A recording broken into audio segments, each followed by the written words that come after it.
Hello, hello, gorgeous. Get it together, girls. How are you today? Jackie Lopez coming to you for Free Coaching Friday. How has your week been? Let me know all the things. If you're jumping on, say hello. If you're catching the replay, drop a hashtag replay. Let me know that you stopped by. Drop any questions that you might have.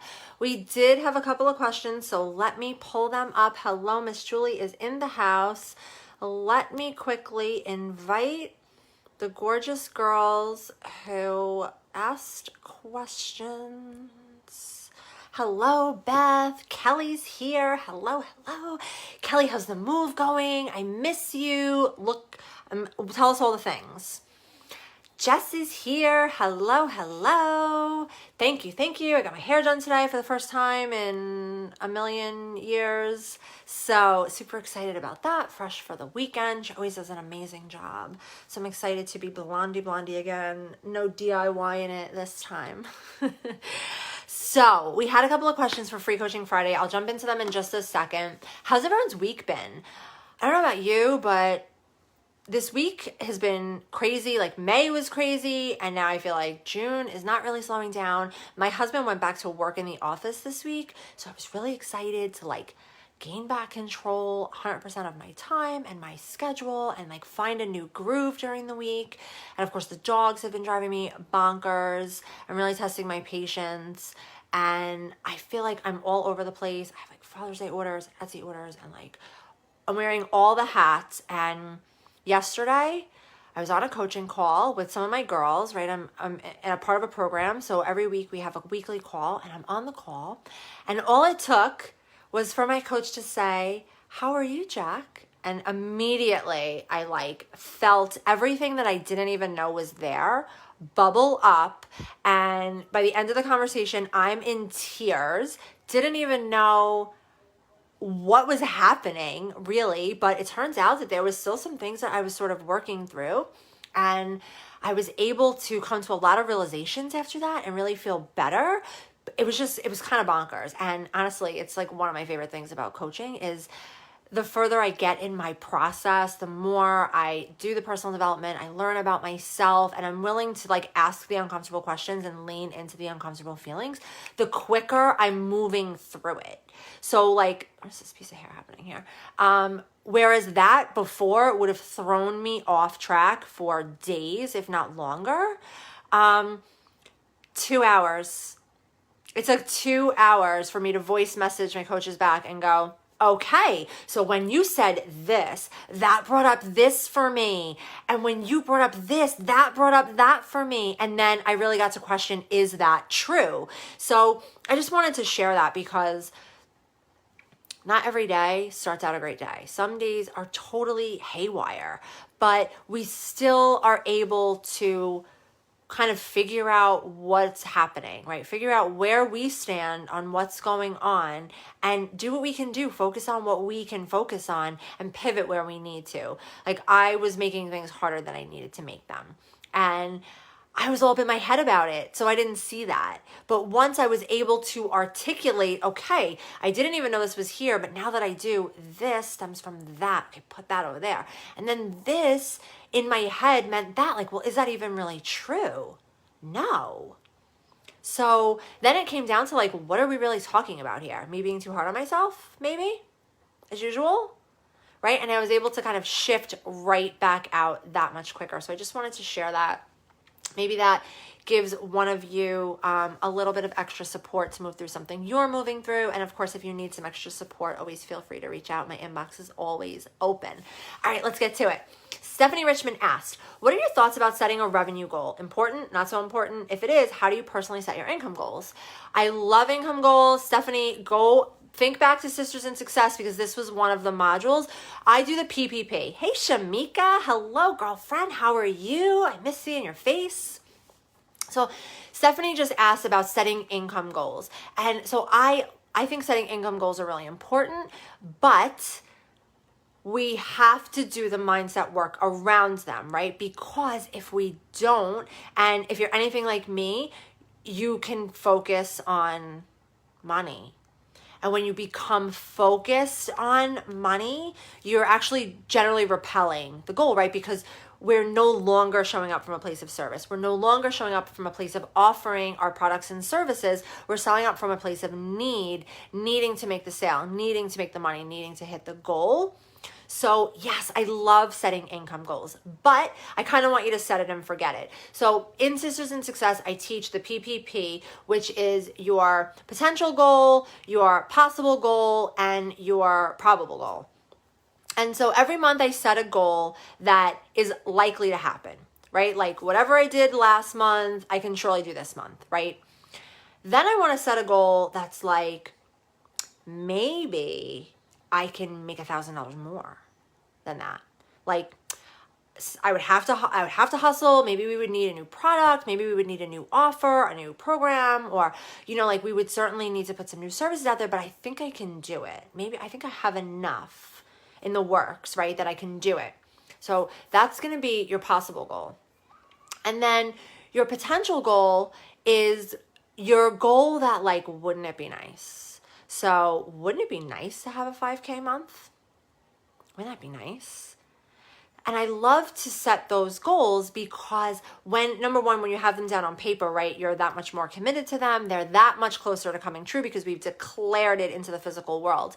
But in addition to that, we can look back. I told you guys a story about the month where my goal was to make $2,000 and I made $1,698. So like technically I didn't hit my goal, right?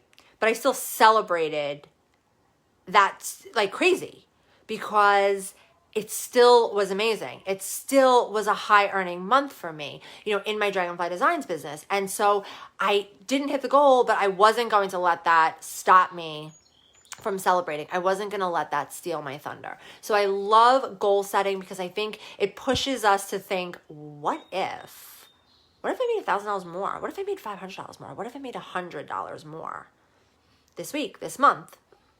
What if I could replace my salary at my job from my business? What if?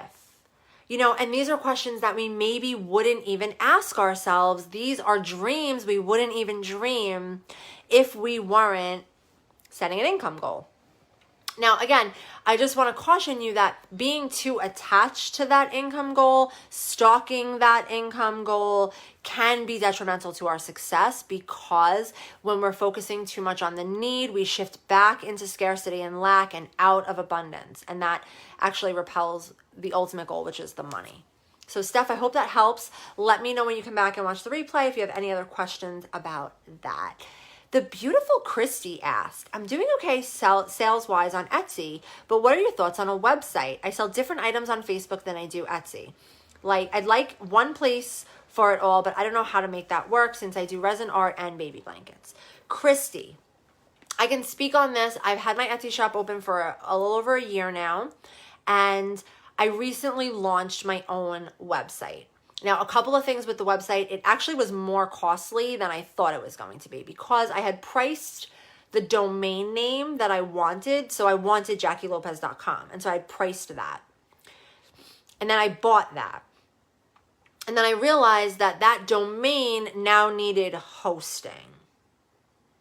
So I had to Google what that was, right? And I landed on Wix, where I was able to sort of in a user-friendly way build my own website.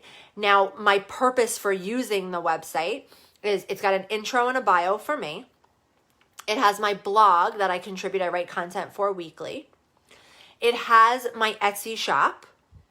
It has a page for my branded merchandise services, which is a division of Dragonfly Designs, but I offer branded merch for other small business entrepreneurs. So I've been doing t-shirts, but I've also been doing a lot of mugs, water bottles, branded journals, blankets, that kind of thing. So I have a page for those offers and some of the testimonials from that. Then I have my programs where I offer my courses and I talk some about my one-to-one coaching, and then I have a contact me link. So I like the standalone website because I was able to bring all of those aspects of what I do, both the handmade goods with Dragonfly Designs, I do everything from birthday t-shirts to like corporate stuff, and then also my coaching services. And then I feel like the blog sort of ties in all of those things. When I got to the web hosting, that was another fee. And I was like, okay, fine. Then for me, it was a blog where I want to send weekly newsletters. And so then I had to upgrade to a mailbox. So that was like an additional fee. And so all of these things started to like add up. And in the end, my goal for the website was not to sell off of it. My goal was to have one place to send people to see all of the things that I did, and then they could reach out to me and contact me as needed. My goal really was to grow on Pinterest, and having photos on Pinterest that lead to no man's land aren't going to help get eyes on me, right? So the website is a place where I can drive the traffic from my blog post, from my Etsy back to my website, and then try to build my email list and things from there. So I had a very specific strategy for my website. Now, I know a lot of people use Shopify and they love it. It is considered a standalone website, right? It's your website, but it's built as a shopping platform. So it's super easy and user-friendly to like check out and take payments. You can, set it up right through like PayPal and Square, and it's definitely user-friendly in that way. Now, getting to the second part of your question, since you do both resin arts and baby blankets, I don't necessarily see a problem with that. I sell lots of different things in my Etsy shop. I sell everything in my Etsy shop, from keychains to hats, mugs, glitter tumblers. I sell custom art pieces. I sell all kinds of things. And so weeks like this, where I have like Father's Day orders and merch orders and tumbler orders and this and that, and I'm like wearing all the hats, I'm like rethinking that plan, right? But if you go to thegap.com, there's all different types of ways that you can search for products and filter. So I think one of the things for you, if you're going to be offering different types of products, is just categorize them. Right? Shop and then subcategories. Shop resin crafts or resin art. Shop, baby accessories, however you want to word it. Hi, Kelly. And then you can just, the same way that when you go to Amazon.com, you search by department, right? The other thing to think of about your own website is you're responsible for driving all of your own traffic, right? So right now, if you are using Facebook, have you set up a shop through Facebook where you can actually accept payments? Are you driving them to Etsy right now? Like, depending on what your current situation is, and if you're trying to just literally have it all in one place, then you can have the checkout aspect of and the shopping sales, like for tracking purposes, all on one website. But you're still going to have to send people from your Facebook or your Instagram or whatever to your website. And then you're also going to have to make up for the traffic that Etsy, inherently sends through SEO and through searches and just through their automatic customer base. I don't know if you can go to shopify.com and shop. Maybe you can. I'm not really sure about that because I use Etsy, and then by default, I ended up with a Wix site. So again, all of that to say, I also sell on Facebook. I also sell on Instagram. I also sell on Etsy, and now I have my own website. For me, I don't mind having the orders all in one place because my order tracking system is next level, and because I'm super organized on the back end. But I can see if those aren't your strengths, having it all in one place is definitely a great idea. Just to know that you'll have to do the work to drive that traffic to that site. And I mean, it is easy enough to do, but there is some, your friends are basically shopping on Facebook because they're seeing it in their timeline. And so having them leave is sort of a whole nother thing.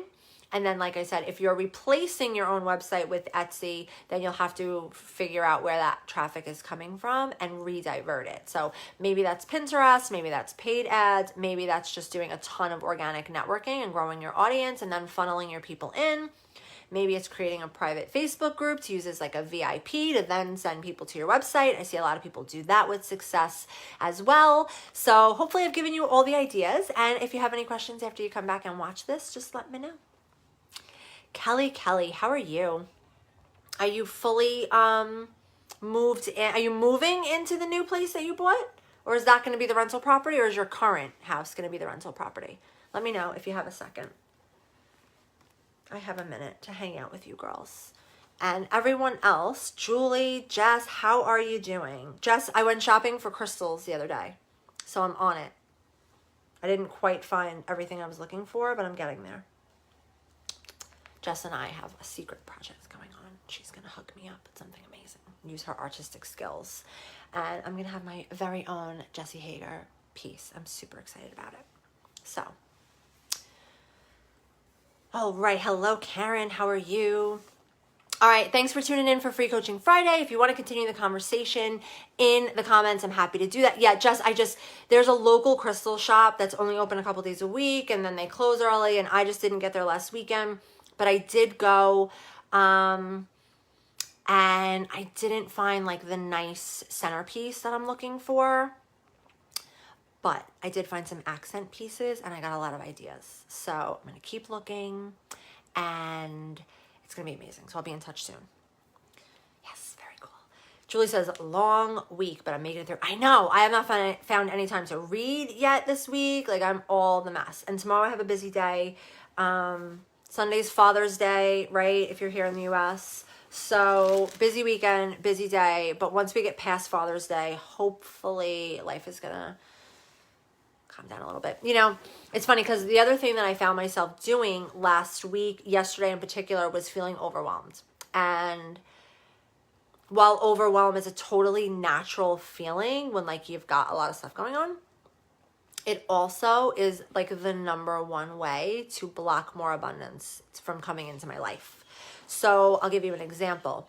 I got an Etsy order yesterday, which was my 100th Etsy order. Hello, Erin. I miss your face too. 100th Etsy order. When I saw it, I was super excited that it was the 100th, right? But then I looked at it and I was like,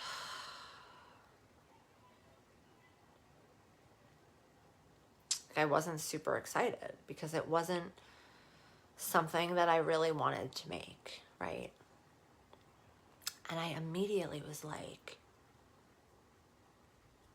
well, how is that going to get you more? How are you going to keep growing the business? How are you going to make the extra $1,000 this month? How are you going to attract the soulmate clients and fill your programs with the value if you're sitting here feeling overwhelmed with what you have? And I realized that, you know, assuming I was working 8 hours, which from home is really hard to do, especially when like you get the dogs and like deliveries coming, there's people outside and trying to get laundry done and the dog throws up all over the floor and like all the things, right? How much of that time was I actually buckling down to work?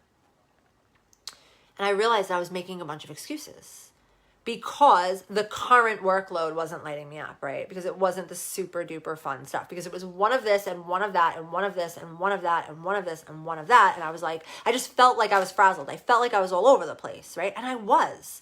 Those are the orders I took, and those were the deadlines that they fell on. And so I did it, and here I am feeling the overwhelm of it, but where am I going with that? Right? Nowhere good. Nowhere upward. There's no up level in overwhelm. And so while it was normal to feel that way in a minute, and I'm sure led to the mounting emotions that ultimately were my, you know, tear fest, like out of the blue, like all of a sudden, I don't know what's going on, but I'm hysterical crying. And I'm sure all that led up to it. Right? But like, these are the things that are building and bubbling beneath us, that if we aren't aware of, if we're not paying attention to, if we're not willing to listen in and go, hold up here, this is how I'm feeling. And it's okay to feel that way, but we got to party and move on. Right? So while it's okay to feel overwhelmed right now, I can't stay here. So I went to the computer and I started working.